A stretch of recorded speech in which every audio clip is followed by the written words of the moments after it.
The Harbinger, they called him, not in jest nor ceremony, but in reverence. For when Kodlak Whitemane spoke, the mead hall fell silent in awe. A warrior's voice, yet tempered by wisdom, a killer's hands washed clean by restraint. In a house of wolves, he was the old hound who never bared his fangs without purpose. Men feared death. Kodlak studied it. While others boasted of Sovngarde, he watched it like a man scanning the sea for a ship that may never arrive. The beast gnawed at his soul, but he never fed it. He bore its weight with discipline, not denial. This is not the tale of a man divided. It is the story of one already forged, who now fears that the fire that made him may now consume him. Kodlak Whitemane was the harbinger of the companions, chosen not by decree, but by the weight of his presence. A former sellsword turned elder statesman, he returned to Whiterun to join the ranks of Ysgramor's heirs and rose through quiet strength, not just ambition. Under his guidance, the companions upheld their code of honor, even as many within the circle embraced the beast blood. Kodlak never did. Though he bore the curse of lycanthropy, he believed it severed the soul from Sovngarde, binding it instead to the hunting grounds of Hircine.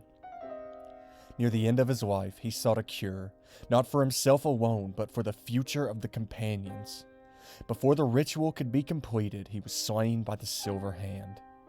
The task of redemption fell to those he left behind. Kodlak's mind rests in a season of legacy. He no longer lives for the proving grounds of battle, but for what will remain when he is gone. This is the essence of generativity, a stage of life identified by famed psychologist Erik Erikson, a stage of life where meaning is found not in personal gain, but in shaping those who come after. To Kodlak, the companions are not a band of sellswords, they are a lineage. And he guards that lineage like a dying fire, feeding it not with pride, but with purpose. The beast stirs his blood, but it finds no feast in him. Instead, it is shackled, redirected, and mastered. This quiet defiance is a form of sublimation, a psychological transformation where dark urges are bent into virtuous action. Kodlak does not run from the wolf. He breaks it, yokes it to wisdom, and teaches others to do the same. The blood curse has not made him lesser. It has made him vigilant. And always, in the far corners of his thoughts, walks death. Not as a threat, but as a judge. Kodlak fears no blade, but he dreads the path beyond it. His writings betray a soul consumed with mortality's salience, the awareness that death is coming, and with it, a reckoning. To die in battle is simple. To die and be dragged to the hunting grounds is unthinkable. His life is not lived to avoid death. It is lived to deserve Sovngarde. Kodlak Whitemane feared no man, no blade, no death earned in the clash of steel. There's a deeper terror, one that could not be met with a shield wall or buried beneath honor. It crept in silence, not through the blood, but through the soul. The fear that when his eyes closed for the last time, he would awaken in the wrong eternity. He had lived as a Nord, spoken of Sovngarde with reverence, followed the path of Ysgramor as one follows the stars through a storm. And yet the beast in his veins snarled at the gates of that afterlife, dragging his soul toward the wild hunt of Hircine. That was the wound he hid beneath the calm words and aged wisdom.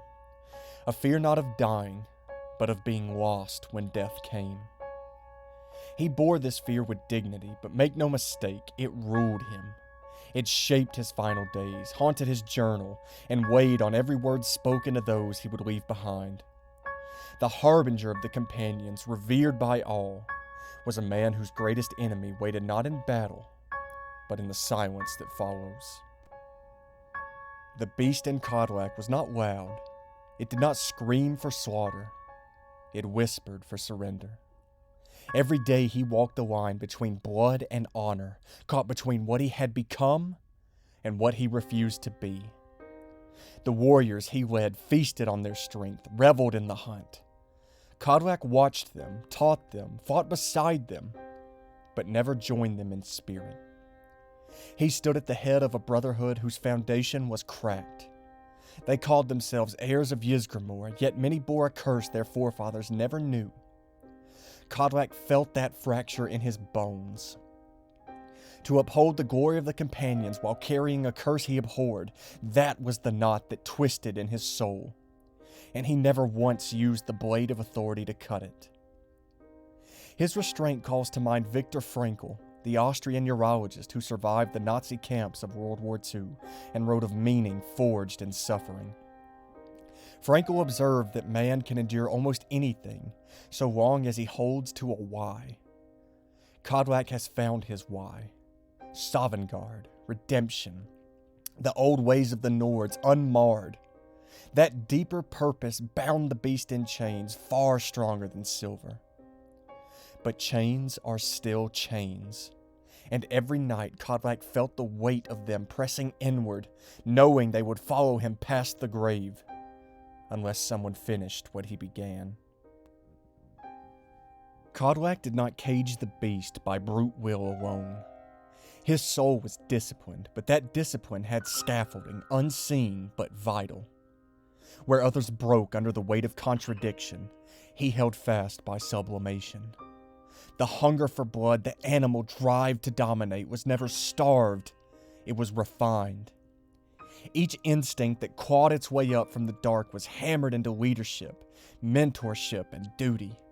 The wolf within was not silenced, it was taught to kneel. Beneath that sat a second layer, Introjection. The values of Ysgramor and the ancient companions were not simply admired, they were absorbed, made bone deep. Kodlak wore the old code, not like a banner, but like skin. Honor, legacy, and restraint, these were not philosophies, they were reflexes. He never argued with the beast, he never preached against it. He outlived it, day by day, by turning its strength into stone beneath the foundation of his soul. The tools he used were not dramatic, but they were efficient, and they held. Kodlak rarely raised his voice. He did not command the mead hall with shouts or threats, but with the weight of a presence that had outlasted youth, pride, and violence. His authority came not from force, but from the way he listened, truly listened, before speaking. When he did speak, it was as if every word had been measured in the still hours of the night. He kept his distance from the bloodlust that pulsed through the circle. While others reveled in transformation, Kodlak held back, joining only when necessity called. Even then, his eyes betrayed no joy, only duty. There was a sorrow to his strength, a reverence for what power should be, not what it could be. He wrote when others drank. He counseled when others sought glory. And when he killed, it was quick, clean, and never without cause. His rituals were not ceremonies of the blade, but of a mind shaped by a constant awareness of the fate waiting just beyond his final breath. In every act, Kodlak was shaping something larger than himself. A generation, a legacy, a redemption that if not for him might still be won by those he trusted to outlive the beast. Kodlak Whitemane was not a man torn between identities. He knew exactly who he was. That is what made the burden so heavy. He had seen what the beast could do, not just to flesh, but to the soul. And so he stood still in the storm, hands open, bearing it. Not out of resignation, but because he had to. He wore no crown, he sat in no throne, yet he ruled something greater than men, his own spirit. While others chased immortality through bloodshed, Kodlak looked for something quieter, an afterlife earned by honor, not power.